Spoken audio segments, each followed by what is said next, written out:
국립의료원 대강당 무대 위 박도연 원장은 검은색 정장 차림으로 리허설 중이었다. 내일이면 그는 이 자리를 떠난다.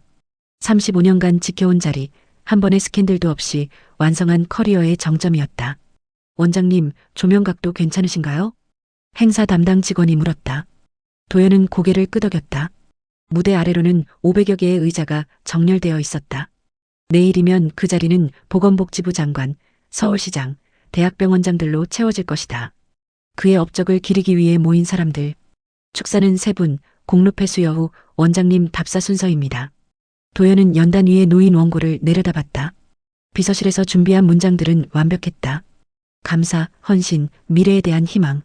35년을 8분으로 압축한 이야기. 그때 휴대전화가 진동했다. 차기 원장 후보인 심혈관 센터장이었다. 원장님, 내일 헌혈 캠페인 시연은 준비 완료됐습니다. 새 통합 시스템으로 실시간 혈액관리 시연까지 보여드릴 예정입니다. 수고했네. 도연은 짧게 답했다. 헌혈 캠페인은 그가 직접 기획한 행사였다. 생명 나눔이라는 슬로건 아래 퇴임식 당일 병원 직원과 자원봉사자들이 동시에 헌혈하는 모습을 보여주는 것. 언론에도 이미 공지된 상징적 이벤트였다. 리허설이 끝나고 도연은 원장실로 돌아왔다. 창밖으로 보이는 서울 야경이 익숙하면서도 낯설었다. 내일 이후 이 풍경은 더 이상 그의 것이 아니다. 책상 위에는 추천서 몇 장이 놓여 있었다. 대형 병원 이사장직 제안들이었다. 그는 아직 답을 하지 않았다. 퇴임 이후의 삶은 아직 윤곽조차 잡히지 않았다. 그는 자리에 앉아 서랍을 열었다. 가장 안쪽에는 오래된 사진 한 장이 있었다. 20년 전 국립의료원 의료기기실 앞에서 찍은 단체 사진. 그때 그는 부원장이었고 젊은 실습생들이 그 옆에 서 있었다. 도연은 사진을 다시 서랍에 넣었다. 내일은 실수 없이 끝나야 한다. 그것만이 중요했다. 퇴임식 당일 오전 9시 국립의료원은 분주했다. 원장님, 손님들 도착하기 시작했습니다. 비서가 인터폰으로 알렸다. 도연은 거울 앞에서 넥타이를 매만지고 있었다. 검은 양복, 은색 타이, 가슴에 병원 배지까지. 35년 경력의 마지막 제복이었다. 복도를 걷는 동안 직원들이 고개를 숙여 인사했다. 도연은 익숙한 미소로 답했다. 1층 로비에는 이미 화환이 즐비했다. 존경하는 박도연 원장님의 영예로운 퇴임을 축하드립니다. 붉은 리본이 달린 문구들이 반복됐다. 원장님, 심혈관 센터장이 급히 다가왔다. 얼굴에 땀이 맺혀 있었다. 무슨 일인가? 헌혈 시스템에 문제가 생겼습니다. 통합 서버가 다운됐습니다. 도연의 표정이 굳었다. 지금 몇 시인가? 9시 15분입니다. 행사 시작까지 45분 남았습니다. IT팀은 지금 서버실에 있습니다. 하드웨어 문제로 보인다고 합니다. 부품 교체가 필요할 수도. 도연은 침착하게 물었다.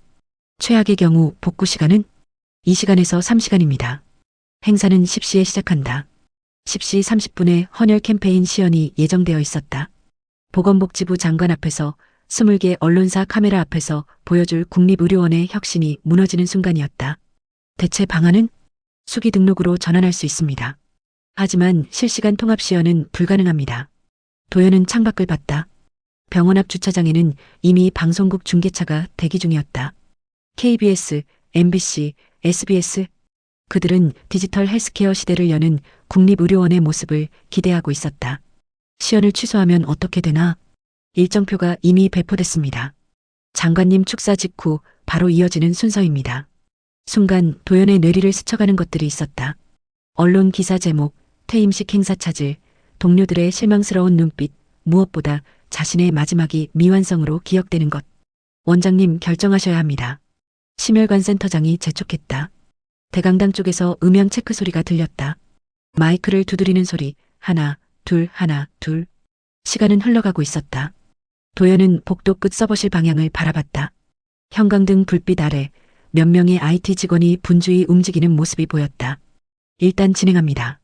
서버 복구에 최선을 다하게. 하지만 만약 복구가 안 되면 그때 가서 생각하겠네. 도연은 돌아섰다. 대강당으로 향하는 그의 걸음은 평소와 다름없이 안정적이었다. 하지만 주먹 쥔 손에는 힘이 들어가 있었다. 9시 30분 손님들이 입장하기 시작했다. 그리고 서버실에서는 여전히 에러 메시지가 반복되고 있었다. 9시 40분 서버실 복도는 긴장감으로 가득했다. 재부팅 세 번째 시도 실패했습니다. IT 팀장이 땀을 닦으며 보고했다. 모니터 화면에는 붉은 경고창이 떠 있었다. 시스템 에러 하드웨어 FAI로 디텍터드. 메인보드 문제입니다. 교체 없이는.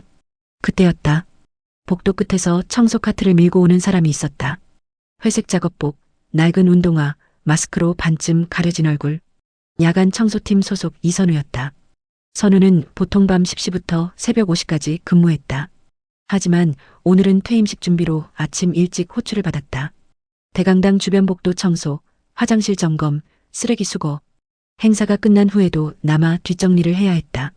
그는 서버실 앞을 지나가다 멈춰섰다. 열린 문틈으로 보이는 IT 직원들의 다급한 모습, 바닥에 널린 케이블, 분해된 서버 덮개. 선우는 잠시 그 광경을 바라봤다. 뭐 하는 거야, 여기? IT팀 막내가 날카롭게 물었다. 선우는 대답 없이 카트를 복도 한쪽으로 밀어놓았다. 그리고 서버실 안으로 걸어 들어갔다. 잠깐. 여기 외부인 출입 금지. 청소 좀 하겠습니다. 선우의 목소리는 낮고 평온했다. 그는 바닥에 떨어진 케이블 타이와 먼지를 주우며 서버 쪽으로 다가갔다. IT 팀장은 짜증스럽게 손을 저었다. 지금 청소할 때가 아니야. 나가 있어. 선우는 움직임을 멈추지 않았다. 그는 쪼그리고 앉아 서버 하단부를 들여다봤다. 냉각팬 소리, 미세한 진동, 에러 LED의 깜빡임. 그의 눈이 특정 부분에 고정됐다. 메인보드 교체하려고요? IT 팀장이 고개를 돌렸다. 그게 너랑 무슨 상관인데? 커넥터 문제 같은데요. 뭐? 선우는 일어나지 않았다. 여전히 서버 앞에 쪼그려 앉아 손가락으로 특정 케이블 연결부를 가리켰다. 전원 커넥터 접촉 불량입니다. 여기 보세요. 핀이 살짝 휘어져 있어요. IT 직원 중 한 명이 다가와 확인했다. 정말로 커넥터 핀 하나가 미세하게 변형되어 있었다. 정말 이것 때문에? 확인해 보시면 압니다. 선우는 조용히 말하며 작업복 주머니에서 작은 공구 세트를 꺼냈다. 낡았지만 깨끗하게 관리된 정밀 드라이버, 핀셋, 멀티미터. 아무도 그를 막지 않았다. 막을 이유가 없었다. 그는 투명인간처럼 병원 구석구석을 닦고 비우는 사람이었다. 누구도 그에게 기대하지 않았고 누구도 그의 존재를 심각하게 받아들이지 않았다. 선우는 말없이 서버 커넥터를 분리했다. 변형된 핀을 정밀 핀셋으로 조심스럽게 펴냈다. 그의 손은 떨리지 않았다. 20년 전 의료기기실에서 익힌 손놀림이었다. 재연결합니다. 찰칵. 커넥터가 제자리로 들어갔다. 전원 넣어보세요. IT 팀장이 주저하다가 전원 버튼을 눌렀다. 서버 팬이 돌아가기 시작했다. 모니터에 부팅 화면이 떴다. 에러 메시지가 사라졌다. 작동한다. 시스템 점검 완료까지 5분 정도 걸릴 겁니다. 선우는 공구를 주머니에 넣으며 일어났다. 그리고 아무 말 없이 서버실을 나왔다. 복도에 두었던 청소 카트를 다시 잡았다. IT팀 직원들은 멍하니 그의 뒷모습을 바라봤다. 저 사람, 누구야? 청소 아저씨 아니야? 청소부가 서버를 어떻게 해?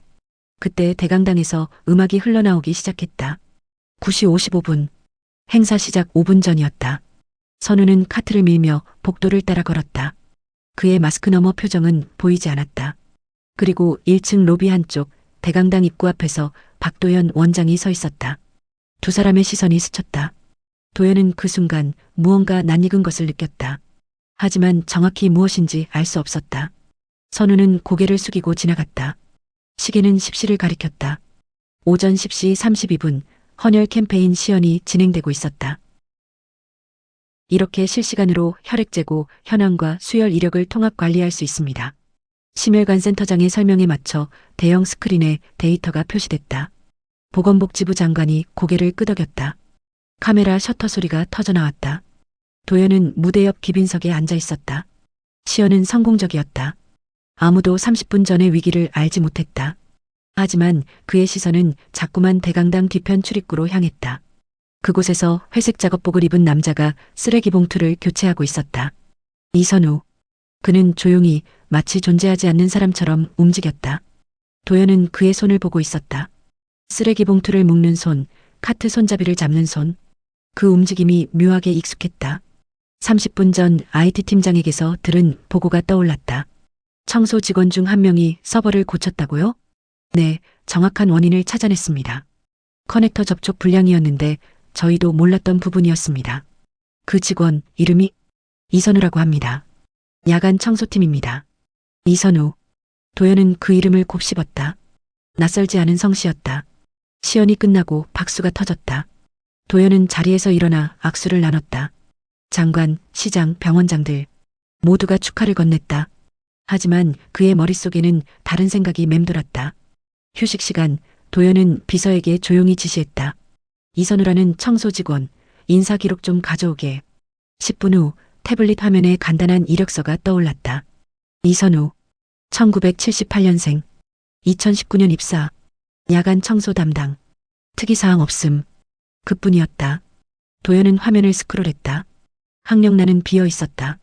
경력란에는 건물관리, 시설 보조 같은 단어들만 나열되어 있었다. 그런데 비상연락처 옆에 작은 메모가 있었다. 보호자 이정훈 2018년 사망. 이정훈. 도연의 손가락이 멈췄다. 그는 천천히 태블릿을 내려놓고 눈을 감았다. 20년 전 기억이 파편처럼 떠올랐다. 2005년 여름 국립의료원 의료기기실. 당시 부원장이었던 도연은 실습생 평가를 맡고 있었다. 그의 실습생 중에 이정훈이라는 남자가 있었다. 40대 중반, 다른 실습생들보다 나이가 많았다. 이정훈은 특별했다. 손재주가 뛰어났다. 고장난 심전도 기기를 매뉴얼도 없이 고쳤고 노후된 인공호흡기 부품을 직접 가공해 수명을 연장시켰다. 의료기기실장은 그를 높이 평가했다. 이 사람 정식 직원으로 채용하면 어떻겠습니까? 하지만 문제가 있었다. 이정훈은 학력이 낮았다. 고졸이었고 관련 자격증도 없었다. 병원 채용 규정상 의료기기 담당자는 전문대 이상 학력과 의료기기 기사 자격증을 요구했다. 규정입니다. 도연은 단호하게 말했다. 하지만 실무 능력은 검증됐습니다. 예외를 인정하는 순간 규정은 무너집니다. 공공기관은 원칙을 지켜야 합니다. 그럼 계약직이라도 안 됩니다. 선례를 남길 수 없습니다. 결국 이정훈은 탈락했다. 실습 기간이 끝나고 병원을 떠났다. 그때 도연은 옳다고 생각했다. 조직을 지키는 것, 원칙을 유지하는 것. 그것이 리더의 책임이라고 믿었다. 도연은 눈을 떴다. 대강당 뒤편에서 선우가 여전히 조용히 일하고 있었다. 물컵을 정리하고 바닥에 떨어진 팸플릿을 줍고 쓰레기통을 비우고. 도연은 20년 전 이정훈의 손을 떠올렸다. 심전도 기기를 분해하던 그 손, 부품을 조립하던 그 손, 그리고 30분 전 서버 커넥터를 고치던 선우의 손. 똑같았다. 손놀림, 집중하는 자세, 공구를 다루는 방식. 아버지에게서 아들에게 전해진 기술이었다. 원장님, 곧 답사 순서입니다. 비서가 조용히 알렸다. 도연은 고개를 끄덕였다. 그는 연단으로 걸어갔다. 준비된 원고가 놓여 있었다. 하지만 그의 시선은 자꾸만 대강당 뒤편으로 향했다. 선우는 카트를 밀고 출입구 쪽으로 사라지고 있었다. 그의 뒷모습에서 도연은 20년 전 병원 복도를 떠나던 이정훈의 모습을 봤다. 그때 자신은 무엇을 지켰는가? 그리고 무엇을 버렸는가? 마이크 앞에 섰을 때 도연의 손은 미세하게 떨리고 있었다. 도연은 연단에서 내려와 귀빈실로 향했다. 축하 인사를 나누는 사람들 사이를 빠져나왔다. 그는 비서에게 말했다. 이정훈, 2005년 실습생. 그 이후 기록 찾아보게. 지금요? 행사가. 지금. 30분 후 비서가 출력물을 들고 왔다. 몇 장 안 되는 서류였다. 이정훈. 국립의료원 실습 종료 후 이력 없음. 2018년 7월 14일 사망. 사인 폐암 말기. 그게 전부였다. 도연은 서류를 내려다봤다. 2005년부터 2018년까지 13년의 공백. 한 사람의 인생이 몇 줄로 요약되어 있었다. 선우 씨 현재 근무지는 지하 1층 청소 휴게실입니다. 지금은 점심시간이라 그곳에 있을 겁니다. 도연은 복도를 걸었다. 엘리베이터를 타고 지하로 내려갔다. 이곳은 그가 거의 오지 않는 공간이었다. 형광등 불빛은 차갑고 바닥은 콘크리트 그대로였다. 청소 휴게실 문은 반쯤 열려 있었다. 선우는 낡은 의자에 앉아 편의점 도시락을 먹고 있었다. 마스크를 내리고 혼자서 조용히. 휴게실 벽에는 작업 일정표와 안전수칙 포스터가 붙어 있었다. 도연은 문 앞에 섰다. 이선우 씨. 선우가 고개를 들었다. 그는 도시락 뚜껑을 덮으며 자리에서 일어났다. 원장님, 앉아 계세요. 잠깐 이야기 좀 하고 싶습니다. 선우는 다시 앉지 않았다. 그는 서 있었다. 도연과 눈을 마주치지 않았다. 오늘 아침 서버 고친 게 선우 씨라고 들었습니다. 별일 아니었습니다. 의료기기 다룰 줄 아시나요? 예전에 조금. 어디서 배우셨습니까? 선우는 잠시 침묵했다. 그리고 낮게 대답했다. 아버지한테요. 도연의 가슴이 무거워졌다. 이정훈 씨가 선우 씨 아버지신가요? 선우는 대답하지 않았다. 하지만 그의 눈빛이 모든 것을 말해주었다. 아버지분, 2005년에 이 병원에서 실습하셨죠? 알고 계셨습니까? 선우의 목소리에 처음으로 감정이 실렸다. 오늘 알았습니다. 그럼 됐습니다. 선우는 돌아서려 했다. 도연이 말했다. 아버지께서 병원 떠난 후 어떻게 지내셨습니까? 선우의 발걸음이 멈췄다. 왜 묻습니까? 알고 싶어서입니다. 몰라도 되는 일 아닙니까? 원장님은 그때 규정을 지키셨고 아버지는 탈락했고 끝난 일 아닙니까? 선우의 목소리는 떨리지 않았다. 차갑고 평온했다. 도연은 대답하지 못했다. 선우가 천천히 말을 이어갔다. 아버지는 그 후로 현장 일을 했습니다. 건설 현장, 공장, 빌딩 관리. 손재주가 있으니까 일은 구할 수 있었죠. 하지만 의료기기는 다시 못 만졌습니다. 자격증이 없으니까요. 아버지는 담배를 피우셨습니다. 많이요. 현장에서 먼지 마시고 밤늦게 일하고 스트레스 받으면 담배 피우고 2015년에 기침이 시작됐습니다. 2017년에 폐암 진단 받았고요. 선우는 휴게실 창문을 바라봤다. 창밖으로 병원 주차장이 보였다. 아버지는 이 병원에서 치료받고 싶어 하셨습니다. 돌아오고 싶었던 거죠. 직원으로는 못 돌아왔으니까 환자로라도. 웃긴 일 아닙니까? 그래서 제가 여기 들어왔습니다.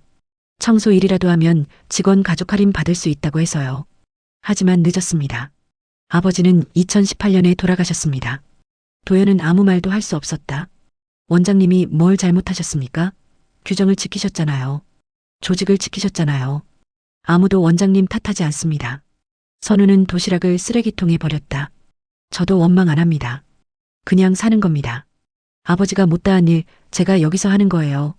서버 고치고 바닥 닦고 쓰레기 버리고 이게 제 방식입니다. 그는 작업복을 털고 문 쪽으로 걸어갔다. 축하드립니다, 원장님. 퇴임 축하드려요. 선우는 복도로 사라졌다. 도연은 휴게실에 혼자 남았다. 벽에 시계가 째깍거렸다. 형광등이 윙윙거렸다. 탁자 위에는 선우가 먹다 남긴 물컵이 놓여 있었다. 도연은 의자에 앉았다. 35년 경력, 수백 개의 공로패, 완벽한 커리어. 하지만 이 순간 그는 자신이 평생 무엇을 했는지 알 수 없었다. 규정을 지켰다. 조직을 지켰다. 원칙을 유지했다. 그리고 한 사람을 버렸다. 한 사람의 아버지를, 한 사람의 인생을, 그리고 자신의 책임을. 도연의 손이 떨렸다. 그는 처음으로 자신이 지켜온 것들이 무너지는 소리를 들었다. 오후 2시 행사가 끝났다. 도연은 원장실로 돌아왔다. 책상 위에는 축하 화환 카드들이 쌓여 있었다. 명예로운 퇴임, 존경과 감사, 빛나는 업적. 화려한 문장들이 그를 축복했다. 그는 의자에 앉아 창밖을 바라봤다. 행사는 성공이었다. 장관은 만족했고 언론은 호의적이었고 동료들은 박수를 보냈다. 완벽한 피날레였다. 하지만 도연의 가슴은 텅 비어 있었다. 책상 서랍을 열었다. 가장 안쪽에 있던 20년 전 단체 사진을 꺼냈다. 2005년 의료기기실 앞에서 찍은 사진. 실습생들이 줄지어 서 있었다. 왼쪽 끝에 다른 사람들보다 나이 많아 보이는 남자가 있었다. 이정훈. 그는 카메라를 보며 어색하게 웃고 있었다. 도연은 그 얼굴을 한참 들여다봤다.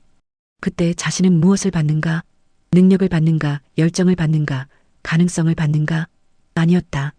그는 학력만 봤다. 자격증만 봤다. 규정만 봤다. 한 사람을 보지 않았다. 도연은 사진을 내려놓고 컴퓨터를 켰다. 인사 시스템에 접속해 이정훈을 검색했다. 화면에 뜬 기록은 비참할 정도로 짧았다. 2005년 6월 1일 8월 31일. 의료기기실 실습. 평가 실무능력 우수, 근무태도 양호. 비고 채용기준 미달로 탈락. 그게 전부였다. 도연은 채용기준 미달이라는 문구를 오래 바라봤다. 누가 쓴 것인가? 자신이었다. 자신이 체크했고 승인했고 결제했다. 한 사람의 인생을 4글자로 정리했다. 그는 마우스를 움직여 다른 파일을 열었다. 같은 해 채용된 직원들의 명단, 전문대 졸업, 의료기기 기사 자격증 보유, 규정 충족. 10명이 채용됐다. 도연은 그들의 근무 기록을 확인했다. 3명은 1년 안에 퇴사했다. 2명은 징계 기록이 있었다. 나머지는 평범하게 근무하고 있었다. 특별히 뛰어난 사람은 없었다. 그렇다면 이정우는 만약 그를 채용했다면, 예외를 인정했다면, 계약직이라도 기회를 줬다면, 도연은 모니터를 껐다. 대답은 알 수 없었다. 하지만 한 가지는 확실했다. 이정우는 기회조차 얻지 못했다는 것. 그리고 자신은 그 기회를 주지 않기로 결정했다는 것. 조직을 위해서, 원칙을 위해서, 공정함을 위해서. 정말 그랬을까? 도연은 일어나 창가로 갔다. 아래쪽 주차장에서 청소 차량이 쓰레기를 싣고 있었다. 회색 작업복을 입은 사람들이 움직였다. 그중 한 명이 선우였다. 그는 무거운 쓰레기 봉투를 들어 올렸다. 혼자서 묵묵히 아무도 보지 않는 곳에서. 도연은 생각했다. 선우는 왜 이 병원에 남아있는가? 아버지를 거부한 곳, 아버지가 돌아오지 못한 곳에서 왜 청소 일을 하는가? 답사 때 했던 말들이 떠올랐다. 우리는 생명을 살립니다. 희망을 지킵니다. 공공의료의 사명을 다합니다. 아름다운 말들이었다. 하지만 이정훈의 생명은, 그의 희망은, 그의 존엄은. 도연은 책상으로 돌아와 앉았다. 책상 위에는 오늘 아침 받은 제안서들이 놓여 있었다. 병원 이사장직 제안, 의료재단 자문위원 위촉, 대학교 석좌교수 초빙. 화려한 제목들이었다. 퇴임 후에도 이어질 명예로운 자리들. 그는 그 서류들을 한 장씩 넘겼다. 모두 그의 업적을 높이 평가했다. 병원 현대화, 시스템 구축, 효율성 개선, 숫자로 증명된 성과들. 하지만 어디에도 사람은 없었다.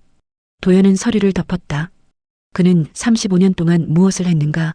규정을 지켰다. 원칙을 세웠다. 조직을 키웠다. 성과를 만들었다. 그리고 이정훈을 버렸다. 아니, 이정훈만이 아니었다. 규정에 맞지 않는 모든 사람, 숫자로 증명할 수 없는 모든 가치, 서류에 담기지 않는 모든 이야기를. 그는 그것들을 예외라고 불렀다. 선례가 될 수 없다고 했다. 하지만 진실은 달랐다. 그는 두려웠던 것이다. 책임지는 것이, 판단하는 것이, 규정 밖으로 나가는 것이. 그래서 규정 뒤에 숨었다. 도연은 얼굴을 손으로 감쌌다. 행사는 성공했다. 커리어는 완성됐다. 명예는 지켜졌다. 하지만 그의 마음은 무너지고 있었다. 창밖에서 청소 차량이 출발했다. 선우가 탄 차량이었다. 도연은 그 차가 병원 정문을 빠져나가는 것을 지켜봤다. 그리고 깨달았다. 자신이 버린 건 한 사람이 아니었다. 책임이었다. 인간으로서, 의사로서, 리더로서 져야 할 책임. 규정을 넘어서는 판단, 원칙보다 우선하는 인간성, 조직보다 중요한 사람. 그는 그 무게를 피했다. 그리고 35년 후 텅 빈 성공만 남았다. 도연은 창가에 서서 오래 서 있었다. 석양이 병원 건물을 붉게 물들이고 있었다. 오후 4시 폐회식이 시작되기 전이었다. 도연은 대강당 무대 뒤편 대기실에 앉아 있었다. 손에는 준비된 폐회사 원고가 들려 있었다. 존경하는 내빈 여러분, 그리고 사랑하는 국립의료원 가족 여러분. 비서실에서 작성한 완벽한 문장들. 감사, 회고, 미래에 대한 당부. 3분 30초 분량으로 계산된 마지막 인사. 도연은 원고를 탁자에 내려놓았다. 원장님, 5분 후 입장하시면 됩니다. 진행 요원이 알렸다. 도연은 고개를 끄덕이고 펜을 꺼냈다. 원고 뒷면 빈 종이 위에 그는 몇 개의 문장을 적기 시작했다. 천천히 떨리는 손으로. 4시 10분 대강당. 500명의 참석자가 자리를 채웠다. 보건복지부 차관, 서울시 행정국장, 대학병원장들, 그리고 국립의료원 전 직원. 박도연 원장님 폐회사가 있겠습니다. 사회자의 안내에 박수가 터졌다. 도연은 연단으로 걸어갔다. 그는 준비된 원고를 펼치지 않았다. 대신 주머니에서 접어둔 메모지를 꺼냈다. 마이크 앞에 섰을 때 그의 목소리는 평소와 달랐다. 오늘 아침, 3개월 후, 봄, 국립의료원 별관 3층, 새로 문을 연 의료기술교육센터 앞에 작은 현판이 걸렸다. 고 이정훈을 기리며. 간소한 개소식이었다. 언론도 화환도 없었다. 몇몇 병원 직원과 인근 공업고등학교 학생들, 그리고 지역기술학원 관계자들만 참석했다. 도연은 정장 대신 편한 셔츠를 입고 있었다. 이사장직 제안은 모두 거절했다. 대학 교수직도 자문위원도 사양했다. 원장님, 아니 선생님. 준비됐습니다. 센터 운영을 맡은 젊은 직원이 말했다. 도연은 선생님이라는 호칭에 아직 익숙하지 않았다. 하지만 나쁘지 않았다. 교육실 문을 열었다. 20평 남짓한 공간에 작업대 6개가 놓여 있었다. 각 작업대에는 기본 공구 세트, 중고 의료기기 부품, 안전장비가 준비되어 있었다. 학생 12명이 앉아 있었다. 고등학생, 특성화고 졸업생, 경력 단절 중년, 전직을 준비하는 청년. 학력도 나이도 배경도 제각각이었다. 규정상으로는 적합하지 않은 사람들이었다. 도연은 그들 앞에 섰다. 처음 뵙겠습니다. 저는 박도연입니다. 학생들이 고개를 숙였다. 도연은 계속했다.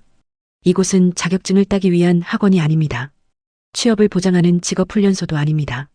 학생들이 고개를 들었다. 여기서는 기술을 배웁니다. 고장 난 것을 고치는 법, 작동하지 않는 것을 작동하게 만드는 법, 그리고 그 기술이 누군가의 생명을 지킬 수 있다는 것을 배웁니다. 도연은 잠시 멈췄다. 이 센터는 한 분의 이름을 기리며 만들어졌습니다. 이정훈 선생님. 그분은 뛰어난 기술자였지만 서류상의 기준 때문에 기회를 얻지 못했습니다. 그 결정을 내린 사람은 저였습니다. 교실이 조용해졌다. 저는 35년 동안 규정을 지켰습니다. 원칙을 세웠습니다. 그것이 옳다고 믿었습니다. 하지만 틀렸습니다. 규정이 사람을 지키는 것이 아니라 사람이 규정을 만드는 것입니다. 그걸 잊었습니다. 도연은 교실을 둘러봤다.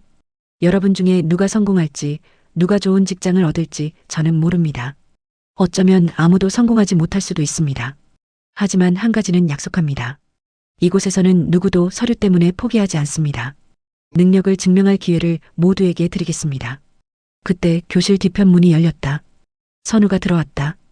회색 작업복이 아니라 깨끗한 청바지와 티셔츠 차림이었다. 손에는 공구 가방을 들고 있었다. 늦어서 죄송합니다. 선우는 학생들 앞으로 걸어가 작업대 옆에 섰다. 도연과 눈이 마주쳤다. 선우는 짧게 고개를 끄덕였다. 도연은 학생들에게 말했다. 이선우 선생님입니다. 오늘부터 여러분의 실습 강사가 되실 겁니다. 학생들이 박수를 쳤다. 선우는 어색하게 손을 들어 인사했다. 저는 학위도 없고 자격증도 많지 않습니다. 그냥 아버지한테 배운 걸 할 줄 압니다. 그는 공구 가방을 열었다. 낡았지만 정성스럽게 관리된 공구들이 나왔다. 이 공구들 제 아버지가 쓰시던 겁니다. 20년 넘었어요. 하지만 아직도 쓸 수 있습니다. 도구는 새 것이 중요한 게 아니라 어떻게 쓰느냐가 중요합니다. 선우는 작업대 위에 고장난 혈압계를 올려놓았다. 오늘은 이걸 고쳐볼 겁니다. 간단해 보이지만 생각보다 어렵습니다. 여러분, 준비됐으면 시작하죠. 학생들이 작업대 앞으로 모여들었다. 선우는 천천히 하나하나 설명하기 시작했다. 도연은 뒤에서 그 모습을 지켜봤다. 선우의 손놀림, 학생들에게 공구를 건네는 방식, 고장 부위를 가리키는 모습, 모두 이정훈에게서 물려받은 것이었다. 20년 전 도연이 버린 것, 하지만 사라지지 않은 것. 아들은 아버지의 기술을, 그 존엄을, 그 가치를 이어받았다. 병원이 인정하지 않았어도, 사회가 인정하지 않았어도, 그리고 지금 그 기술은 다시 다른 사람들에게 전해지고 있었다. 수업이 끝난 후 도연과 선우는 센터 옥상으로 올라갔다. 봄바람이 불었다. 서울 도심이 한눈에 보였다. 제안 받아줘서 고맙습니다. 도연이 먼저 말했다. 아버지가 좋아하셨을 것 같아서요. 선우가 난간에 기대어 말했다. 아버지는 끝까지 이 병원 이야기를 하셨습니다. 여기서 일하고 싶었다고, 의료기기 고치는 게 얼마나 보람 있었는지, 돌아가시기 직전에도요. 도연은 아무 말도 하지 못했다. 저는 한때 원망했습니다. 원장님도 이 병원도 시스템도 왜 아버지 같은 사람은 기회를 못 받는지. 하지만 아버지는 원망하지 않으셨어요. 그냥 아쉬워하셨죠. 내가 공부를 더 했으면, 자격증을 땄으면. 본인을 탓하셨습니다. 선우는 하늘을 올려다봤다. 그게 더 슬펐습니다. 아버지 잘못이 아닌데. 도연의 목소리가 떨렸다. 제 잘못이었습니다. 알고 있습니다. 선우가 도연을 똑바로 봤다. 하지만 원장님은 인정하셨잖아요. 퇴임식 때. 그리고 이걸 만드셨잖아요. 선우는 아래쪽 센터 간판을 가리켰다. 늦었지만 안 하는 것보다 낫습니다. 도연은 고개를 숙였다. 용서를 구하려는 건 아닙니다. 저도 용서하려는 거 아닙니다. 선우가 조용히 말했다. 그냥 아버지가 못다한 일 계속하고 싶은 겁니다. 원장님도 못다한 일 하시는 거고요. 그게 맞는 것 같아서. 두 사람은 한동안 말없이 서 있었다. 아래에서 학생들이 나오고 있었다. 공구 가방을 메고 노트를 들고 서로 이야기하며 그들의 웃음소리가 바람에 실려 올라왔다. 도연은 생각했다. 이것이 속죄인가? 아니었다. 속죄는 불가능했다. 이정훈의 13년은 돌아오지 않았다. 그의 고통도 후회도 지워지지 않았다. 하지만 이것은 책임이었다. 늦었지만 져야 할 책임. 외면했던 무게를 드는 것. 내일 봅시다, 선우 씨. 네. 내일 뵙겠습니다. 선우는 먼저 계단으로 향했다. 도연은 잠시 더 옥상에 남았다. 석양이 센터 간판을 비추고 있었다. 고 이정훈을 기리며 도연은 그 글자를 오래 바라봤다. 그리고 처음으로 자신이 서 있어야 할 자리에 서 있다고 느꼈다. 완벽하지 않았다. 화려하지도 않았다. 명예롭지도 않았다. 하지만 옳았다. 35년 만에 처음으로